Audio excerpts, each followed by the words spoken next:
How is it going, everybody? Welcome back to another Prehistoric Kingdom Dev Diary video. The May Dev Diary has just been released, and it's been a while since I've talked about a specific Dev Diary, but I just had to because look, look at my beautiful chicken mimic. So yeah, this one is mostly talking about update 15, some of the awesome things that we have to look forward to in that update, and so I figured we can go through it and just kind of talk about it. So, obviously, one of the biggest things that will be coming in update 15 is the Gallimimus. I am so flippin' hyped for this. I love Gallimimus. I love ornithomimids in general. I think that they're very, very cool and fascinating dinosaurs. Gallimimus is a fantastic one to have. It is the largest of the ornithomimids because Dinochirus is actually an ornithomimosaur. It's not an ornithomimid. I know that there's going to be some people who say that. Looks beautiful though. Look at those feathers. Look at the way that the feathers look. Look how they sit on the arm.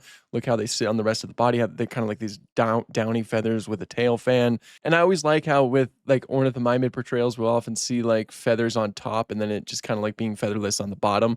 It just looks really cool. And the head looks fantastic as well. This is going to be awesome. There's 3 variations that we'll get with it.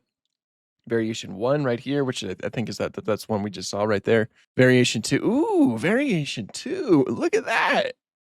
You got some white coloration up here with some darker coloration. It's like a nice little gradient going on. And of course, some sexual dimorphism present as well. The blue on the skin also looks really cool, and it has like a little bit of like a feathery crown. And variation 3. Oh, that looks nice too. I like how different they look in terms of the way that the feathers are laid out, especially on the head. This is going to be really cool. I'm so hyped for Gallimimus here.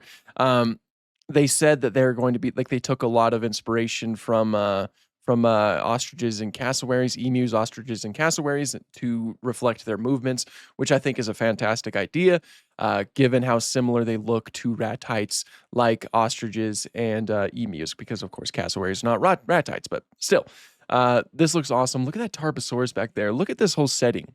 Look how cool that looks. Look how flippin' awesome that looks. I am so happy and so excited to put Gallimimus into my parks. And also expect to see more Prehistoric Kingdom content in the future. I absolutely plan on doing that. Okay, another one that they're working on is the Mesozoic environments. They want to have plants and just other foliage that, well, I don't know what other foliage would be, but they just want foliage that looks, that is reflectant of like the old extinct environments. Like you get like Mesozoic coastal right here, which looks absolutely amazing. All of these are really cool looking plants, just kind of like all over the place and make for a really cool environment. It's like you have the Morrison Formation right here, which that looks awesome. That looks really flippin' awesome. Styracosaurus down here. Why you living with Brachiosaurus, Styracosaurus? That's not canon. And there's Mesozoic scrubland. This looks awesome. This reminds me of Ballad of Big Al. A lot of the environments that we saw in Ballad of Big Al looked like this. I wonder if that was intentional because you have Brontosaurus right there, which of course are Morrison Formation environments. And then we got the Plateosaurus here. Really cool environment for them too. Temperate right here. That looks awesome. Got some Triceratops with the T-Rex over here. And as they mentioned down here, these Mesozoic plants, I can't speak, can look nice in mammal habitats too. And I agree. We got Jushia here, just kind of hanging out in a nice little environment. So I think that that's going to be a fantastic addition that's really going to make, oh shoot, I missed the tropical. Mesozoic tropical down here. That looks cool. That looks flipping cool.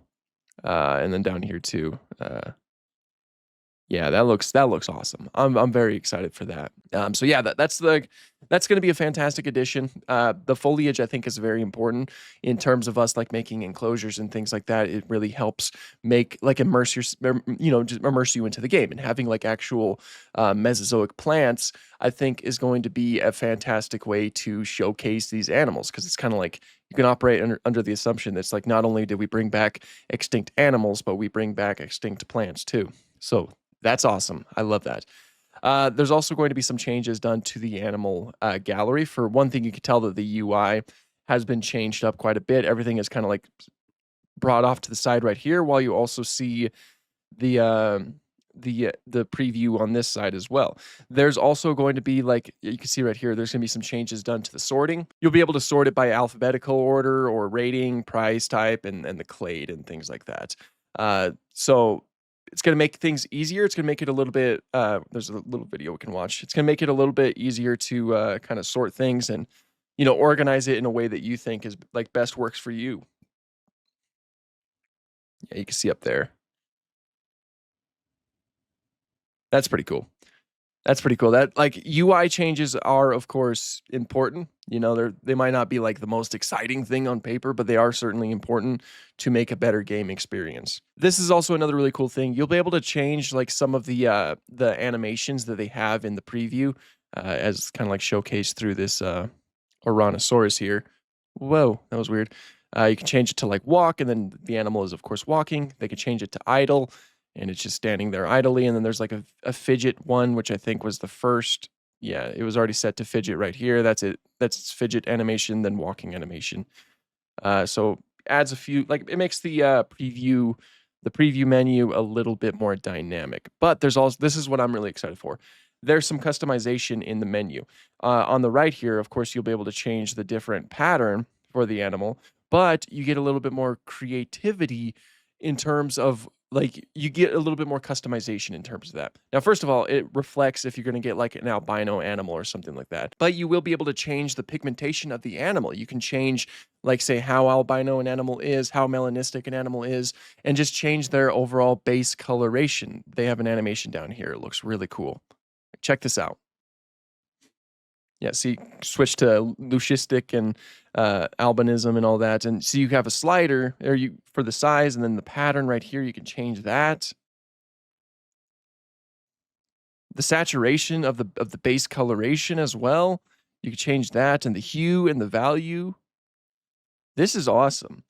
This is a really cool step in a fantastic direction that allows for uh, more customization, more individual variation that you want implemented in your parks, and you can have your animals look however you want. But another really cool thing that I want to mention with that, with all of this, is that I'll just read their thing. In the bottom right, you'll find all the ways that the animal can be changed prior to incubation.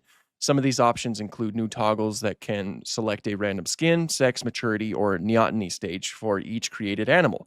It'll be a lot easier to create diverse looking groups. So, like each animal will simply just kind of like look a little bit different. Like some will be different ages, some will be different colors, some will be melanistic, some will be leucistic, all that kind of stuff. That is awesome. That's really awesome.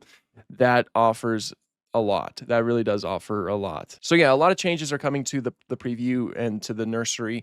Um, and of course, some new foliage. And the biggest highlight for me is the chicken mimic, the Gallimimus. Some really cool stuff coming in update 15. I, for one, am so excited. And as I mentioned before, definitely expect more Prehistoric Kingdom content. I definitely want more of an emphasis on PK content because I just love this game. So yeah, that's pretty much all I have for this one. Thank you guys so much for watching and have an awesome day.